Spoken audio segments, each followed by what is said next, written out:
Atensyon mga Filipino senior citizens, DSWD Social Pension, 1,000 piso bawat buwan na pensyon para sa lahat ng mga seniors.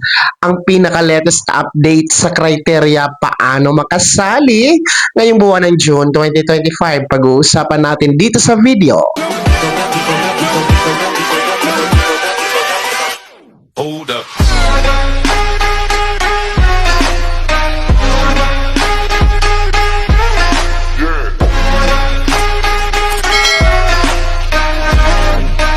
Hello mga ka-vlogs! Welcome dito sa aking YouTube channel. Magandang araw po sa lahat ng mga manonood.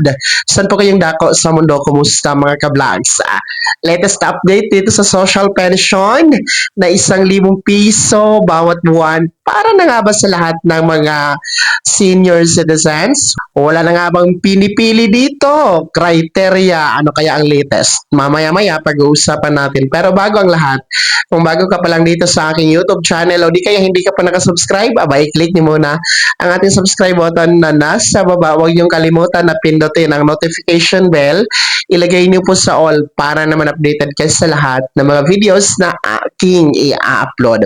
So, eto na nga po no, mga lolo at lola, dahil June na tayo ngayon. Today is June 3. No? And atin po pag-uusapan ang latest update hinggil nga po dito sa social pension. Kung may pagbabago ba sa buwan na ito? Lahat na ba kasama? May pagbabago ba sa criteria? So, ang ating social pension, una sa lahat, ay under pa po sa Department of Social and Welfare Development or DSWD. So, yan po ang ating nililinaw ngayon dahil marami pong kumakalat na mga mensahe, mga impormasyon na di umano, ito ay nasa NCSC na.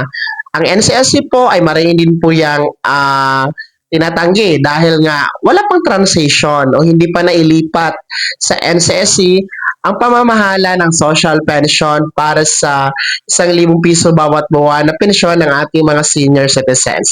Okay? And pangalawa, ang ating DSWD social pension para lamang ito sa mga merong tinatawag na indigency or indigent. So, hindi po ito para sa lahat. When we say indigent, merong criteria po na tinatawag ni DSWD dyan na napaloob po sa IRR itong social pension. So, tanong ngayon, may pagbabago ba sa criteria? Well, una, dapat para makasama sa social pension, dapat kayo ay walang pambili ng gamot, no? Walang pambili ng maintenance sa gamot. Pangalawa, may kapansanan, may karamdaman, may sakit, no? Pangatlo, walang source of income, no? Walang mapagkukunan ng income para pagtustusin ng mga pangangailangan.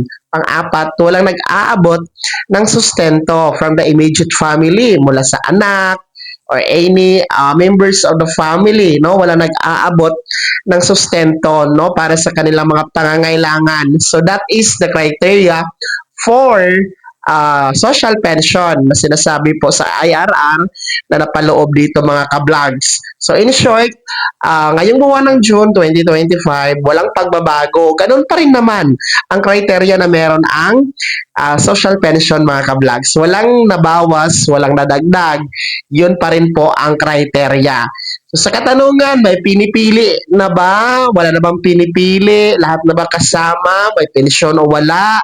Mayaman o mahirap, pwede na ba ngayong buwan ng June na mag-apply dito sa social pension? So, ang kasagutan po, no, ang ating social pension, ulitin ko, para lamang sa mga indigent. Yung walang mga pensyon na tinatanggap, no, mula sa SSS, PVAW pension, GSIS pension, at iba pang pensyon.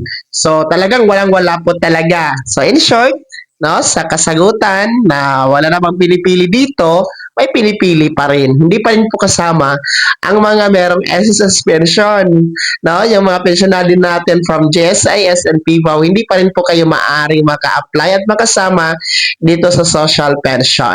So, malinaw po yan, no? Kaya po, bawal na bawal talaga makasama sa social pension ang meron ng pensyon sa SSS, GSIS at PVAW. Kaya kung meron kayong kakilala o alam na pensyonado sa iba, no? SSS, GSIS, PVAW, tapos napasama sa social pension, naku po, i-report nyo po yan sa OSCA or DSWD Regional Office.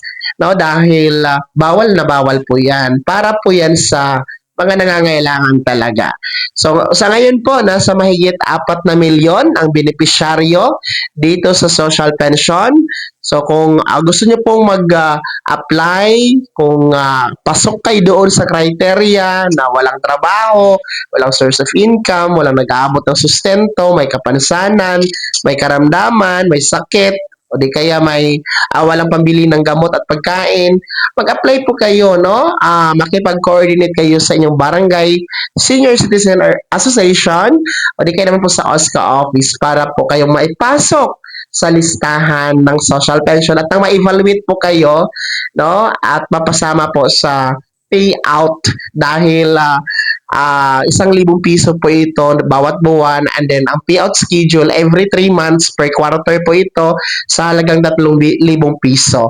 So, mag-apply po kayo kung sa tingin nyo pasok naman po kayo sa criteria.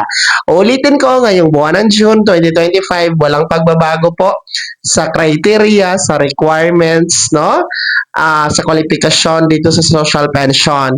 So, yan po ang pinaka-latest update, mga lolo at lola. Kaya naman mga senior citizens, ano po yung komento at reaction sa balitang ito? Kayo po ba ay kasama na sa social pension? O nag-a-apply pa lang ba? O hindi talaga kayo pasok sa criteria? Ibahagi niyo naman sa comment section na nasa baba. Pakilakip ng buong pangalan at kung taga saan kayo. Bago ako magtapos sa video na to, kung gusto niyo pong sumuporta sa aking YouTube channel, maaari niyo pong i-click ang ating super thanks button na nasa baba. Sa mga gusto maging miyembro, pwede po, i-click nyo po ating join button. Maraming perks dyan mga ka-vlogs. Be my member now. Sana naging gabay ang video na to kahit paano na pag-uusapan natin ang mga mahahalagang bagay-bagay na may kinalaman sa ayuda, programa at benepisyo ng mga senior citizens. Kung hindi ka pa nakasubscribe dito sa aking YouTube channel, maaari nyo lang i-click ang ating subscribe button na nasa baba. Huwag nyo kalimutan na pindutin ang notification bell. Ilagay niyo po sa all para naman updated ka sa lahat ng mga videos na aking i-upload. Maaari nyo din i-like ang video na to at kung meron ka pang mga katanungan, maaari nyo i-comment sa comment section na nasa baba. Paki-follow na din po ang aking official Facebook page na nasa screen niyo. Muli po, ako si Daniel Timpawa na nagsasabing dito sa aking YouTube channel, Pawang Katotohanan at lahat totoo lamang.